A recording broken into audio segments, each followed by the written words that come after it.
welcome everyone. Today we have a guest, Steve Phelps. He's a mathematics and computer teacher based in Cincinnati, USA. Welcome, Steve. Thanks for having me. This is going to be fun. Welcome. I have known Steve for a long time. I think now 12 years. I first stumbled upon his work on GeoGebra.org. It's a website where you could post interactive math explainers. I was very impressed with his work and I have been following him since then. So today I wanted to speak to him and ask him about his journey to teaching, his interest in mathematics, what has he been working on, the process of teaching mathematics, and advice to younger generation and those who are considering teaching as a profession. So first, we could start with his early years. Steve, what sparked your interest in mathematics? I don't know that I just remember like I have very clear memories when I was young. I had a math teacher, that's third grade, and I remember she showed a Mobius strip one day, and that really just that freaked me out. That blew my mind. And then I had this toy game. It was like a building set that had like holes in a board on the ground, and there was like a fence, and I was amazed that the fence could fit easily horizontally and vertically, but it could also fit diagonally in some places. And the fence was five pegs or five holes long, and so I remember that vividly as a child. But the Mobius strip and that little toy that I played with, those are like I think my earliest kind of like math moments that I remember. I see. And how did it continue?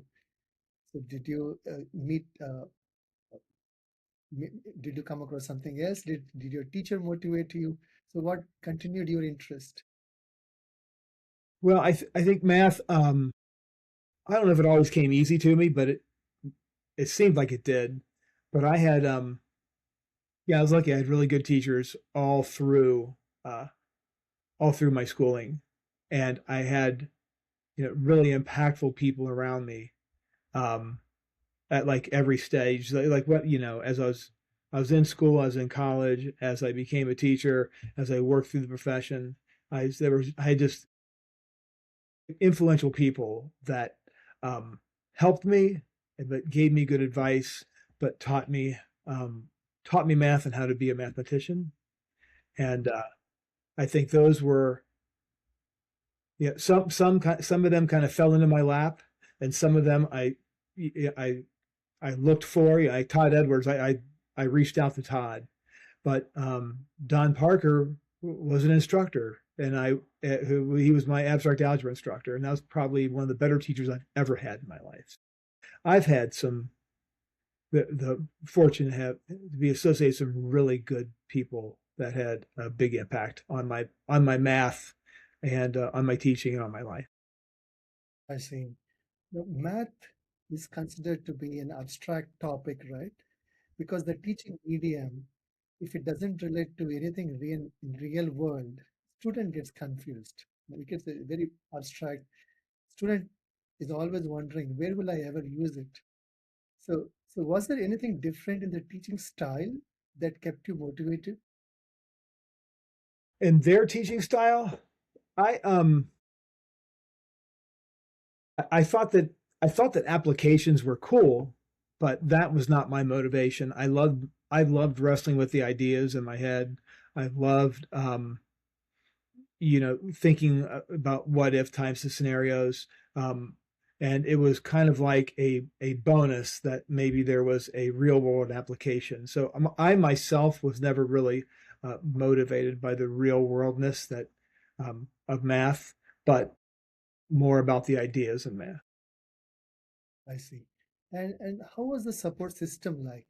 Did you have access to the books, say the libraries, and were your friends were also keen on mathematics? Did the environment help you? Um, that's a good one. I think I said textbooks. I mean, as I became older and worked on some advanced degrees, you know, there were some books that like stuck out, like uh, Geometry by Brannon and others from the Open University. That was a good book. Um, Coxeter's books on geometry. I mean, when I started teaching geometry, that's probably when I grew the most as a teacher, but grew also the most as a mathematician. So all the geometry things, GeoGebra came about, Geometry Sketchpad came about, Cinderella came about, Cabri came about, all of these dynamic geometry programs, all of those things kind of all like at the middle of the Venn diagram. They all kind of were right there at the time when I needed them. I see. I see. And how did you get introduced to GeoGebra? Oh, so this Marcus Hohenmoyer, who is the inventor of it, he had written an online blog piece for the Mathematical Association of America, and I think it was from Convergence. And I saw that uh, online, and I started playing around with that. And I'm thinking, it's free. So I mean, at the time, I taught geometry primarily then, and all of my students would purchase they had to purchase like a disc, a CD-ROM for Geometry Sketchpad so they could get it. So we had like a student discount, but still they had to buy it. And GeoGebra was free, and I started playing around with GeoGebra, and that was one of the there were things that I could do right away in GeoGebra that I never could do in other platforms that I had used, where I'd always found difficult in doing it. It was just easy and kind of fit with how I thought about dynamic geometry systems. That's, yeah, that was probably, man, 2000, 2002, maybe? Mhm. That was a while Okay. back. Mhm. I see. Okay. And so, few questions on path to teaching. How did you decide to become a math teacher? Oh, so I got into teaching late, so I did not start out as a math teacher. I originally went to school for engineering, and so I played football in college, injured my junior year, came back home, and then happened it just kind of started coaching youth sports around in my neighborhood, and I really enjoyed that. And my best friend said, you really should go back and try to teach because I had the math background. I'm thinking, well, I should do that. And my wife um, at that time worked as a nurse at the hospital on campus at the University of Cincinnati. So we had tuition reimbursement um, because she was an employee and I was a family member. So yeah, so I went in that day and I told her where I was working. I said, I'm going to go to school. I had like 2 months. I'm going to go to school, but when it starts up again in August or September, whenever it was. And that very same day, I got a phone call from a coach who had just been hired at Madeira, and his name is Hank Gomes. And he called me, and he got my name from the same person who said you ought to go back and become a teacher. So he got my name from him because he knew nobody in town. So Bruce was my friend, gave him my name, and that was in 1986. So I have been either teaching or coaching. I started coaching and finished up my teaching certification stuff in like 88, 89. So yeah, that was 86 is when I started coaching. I see. I did not start in teaching, man. I did not start, so I got into a little bit late. All right. What surprised you the most when you first started teaching? Um, I, I don't know. I don't know if there's really any. I don't know if there would be surprises. It was a. I was probably honestly. I was just like some teachers just bitched a lot about a lot of different things, and about things that were like even I knew like kids are kids. Kids are going to be kids. So don't be mad at them. They're just being kid things. So I don't know. There was really there was. I don't think there was any surprises. It was just yeah. It was like I was young, so it was not that far from removed from where these kids were. I see. Okay. Next, coming to the process and challenges of teaching. Why do so many students struggle with math and what actually helps them click? Well, I think that yeah, I can read, but I don't like reading. Yeah, and maybe kids can do math, but they don't like math, and that's okay. They're people, and people have likes and dislikes. But I think um, for students who struggle, I think an adult that would take an interest and help them is probably the best thing that could happen to them. So I think, um, yeah, it's hard, but I think just working with them and helping along and just trying to meet them where they are is probably the best thing you could do. Yes, The kids are not like I understand that kids don't like math the way I like math. I get that. So so you got to find out like where they are and and try to figure out what they get and don't get.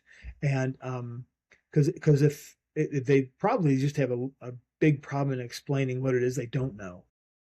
So that's you gotta find that out. true. And not everyone gets lucky with this to find a mentor who is not judgmental, someone who is supportive. And I guess that has been a problem all for most of the students in all over the world. Um, and in this era of ChatGPT, do you think ChatGPT can play the role of that mentor? I think that I've been doing a lot with AI this past year, 2 years, and I think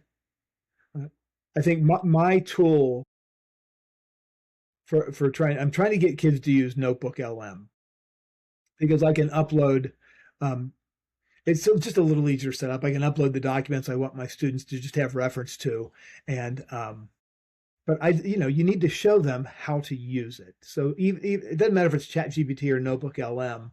I've created like study bots on ChatGPT. I've created some study bots in Claude and Notebook LM, and they all do different things. But you still need to teach the kids how to use them. And I do think some of my students are trying. I think they're trying. They're not just using it for an answer. I think they really are trying to use it to help them. But it's that also takes a bit of maturity. So I think like an adult. So I approach AI differently than a kid's going to. Right. Yeah. What I've observed is answers are easily available. The thinking process has been completely skipped. Even myself, when I get an answer, I don't want to think. So how do you address this Photo math. challenge? Photo math has been around since what 2010.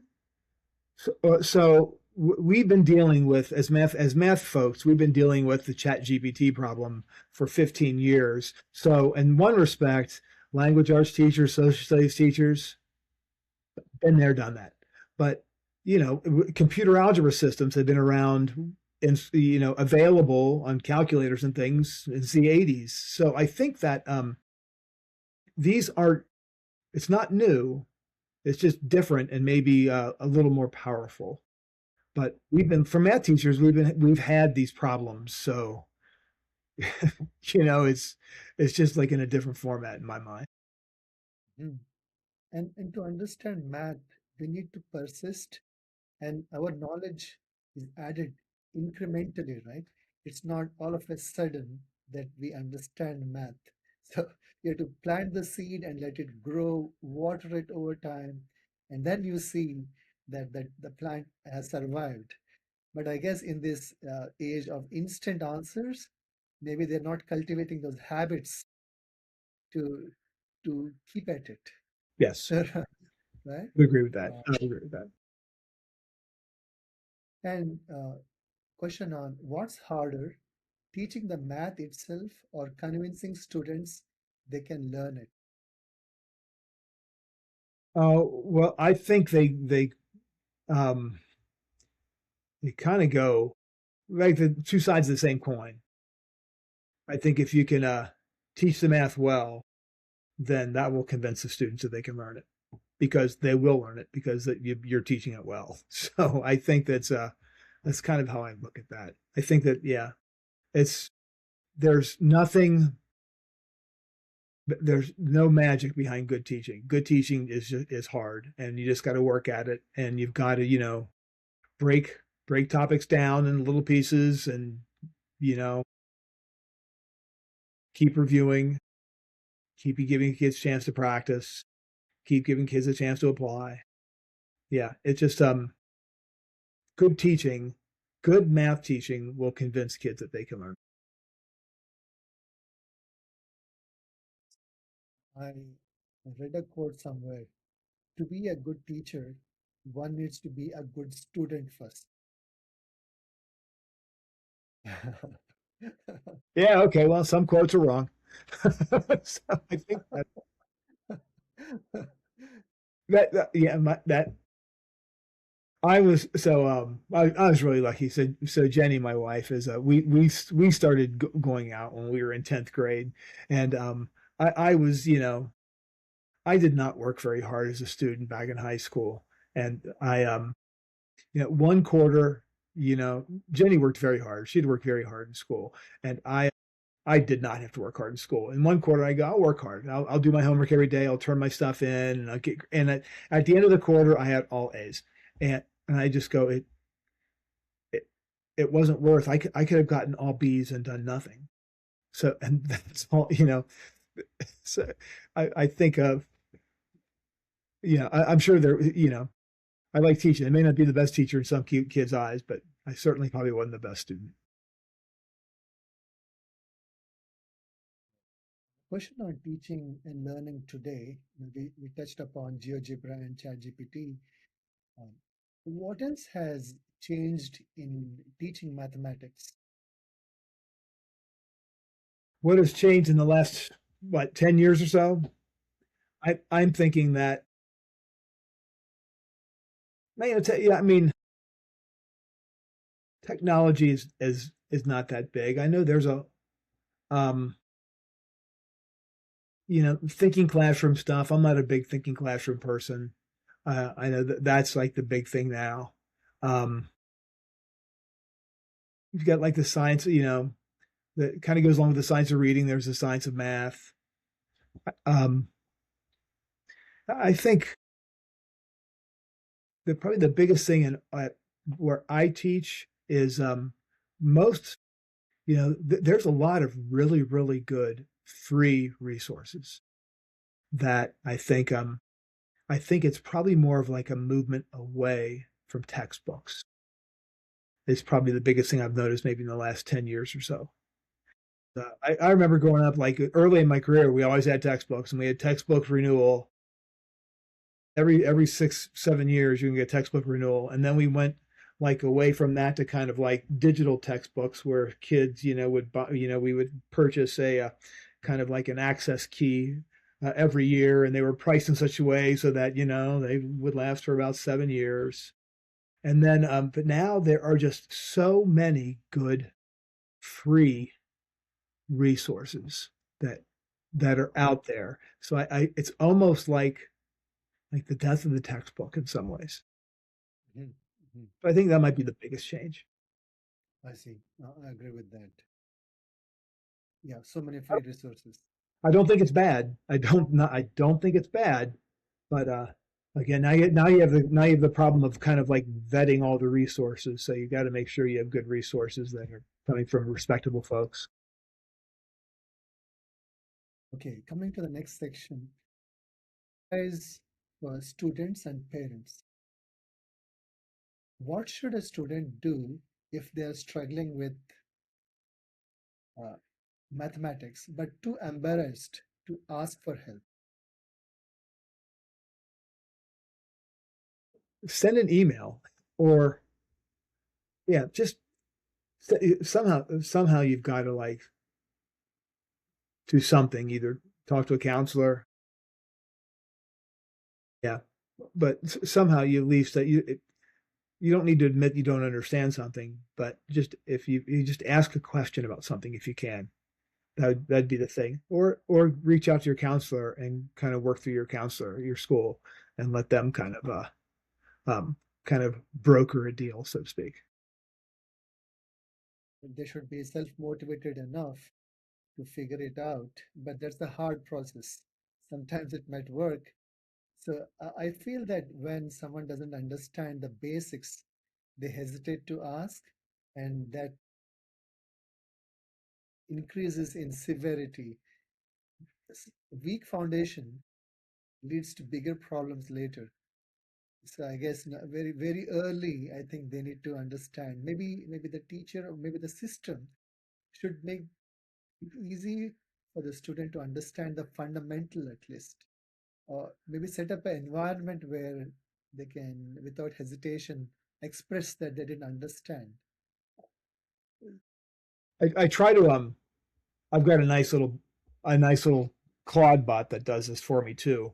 So I can type in like what I'm getting ready to teach, and it will pull out the prerequisites for me, to make sure I hit on all, because I think I'm hitting on all the prerequisites, and I just want to jot a couple of them down. I just want to make sure that, okay, here's what we're going to do today. But in order for you to do this, you need to know how to do this first. So show me you can do this. Show me you can do this. Show me you can do, like, making sure the kids have the prerequisites down. Because if they don't have the prerequisites down, the new stuff isn't going to matter because they're not going to get the new stuff, or they're Exactly. only just going to go through it as like, as like a mechanic. So I, focus, like, it's like Rosenshine's principles, man. I focus on the prerequisites, do a little bit of review every day, break your content down into small bite-sized chunks to help kids kind of build up, and then give them plenty of time to practice and apply.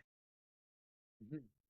I think AI would help in that context where the prerequisites can be revised quickly, maybe quick questionnaires. So AI is really good with that. I see. Okay. Next question on advice for parents. How can parents support their kids in math without adding pressure? Yeah, so the state of Ohio is doing some weird things, and I love my district, but it also does some weird things too at times. But we allow kids to for example, like skip a grade level math class in order to get into a class later by doing what we call like a bridge course, where they kind of do a self study in a way. Um, and so yeah, I understand that as a parent with kids of my own, and I remember that, but just sometimes kids just need to go into their math. you know they will by the time they're seniors, you're it's not going to matter, and you're going to go to a college, and the college is going to teach them all the math that they need for their major. So I don't know, I think just let kids grow into their math. Don't push them along so fast that they develop a dislike for math, so, or they just don't develop a complete understanding. So Final question on advice. What's one habit that separates students who improve from those who stay stuck? I think it might just be um, a student's ability to just kind of like try one more time. Might be, maybe think or take advice, You know, did you try this? Did you try this? Things like that.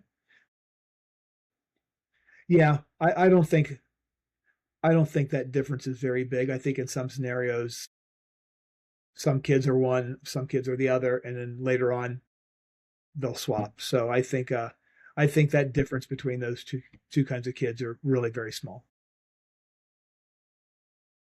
Point. Trying one more time. Yeah, that could become one more time, multiple times. That's a great advice. All right. Okay, Steve. So last question. If a young person says, I'm not just into math, I'm not a math person, what would you want them to understand? Well, you may not be a math person, but you're a person. And find what interests you and find what you like and try your best to pursue that with all your heart. I love math, but I don't expect you to love math the way I love math. And I think about how my wife looks at me every day when I'm talking about something in math. You know, it's just find your person and find something that interests you, find something you can be passionate about, and just follow that with all your heart. Mhm, mhm. And would it help to maybe identify a topic or a passion very dear to the student and use math in that context? Say someone is very interested in a sport, say like tennis or baseball, use that to motivate him to learn mathematics. It'll be hard to design everything to match that context, but with AI, maybe we can, right? I think with AI you could design you could get some good ideas, but I think, you know, like using football, American football for downs and distance, you know, you gain 5 yards, but then a penalty sets you back 10 yards. Where are you now? I mean, things like that to do negative numbers and positive numbers and integers. I don't know. I just always thought that was a stretch. So it wasn't like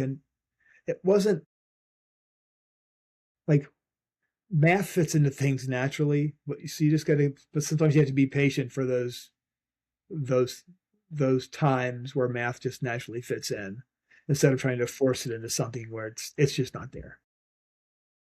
Okay, all right. Any last piece of advice for those who are interested in teaching as a profession, say mathematics teaching as a profession? Well, if you're in the Cincinnati area, come visit me at Marymount High School. That'd be one thing.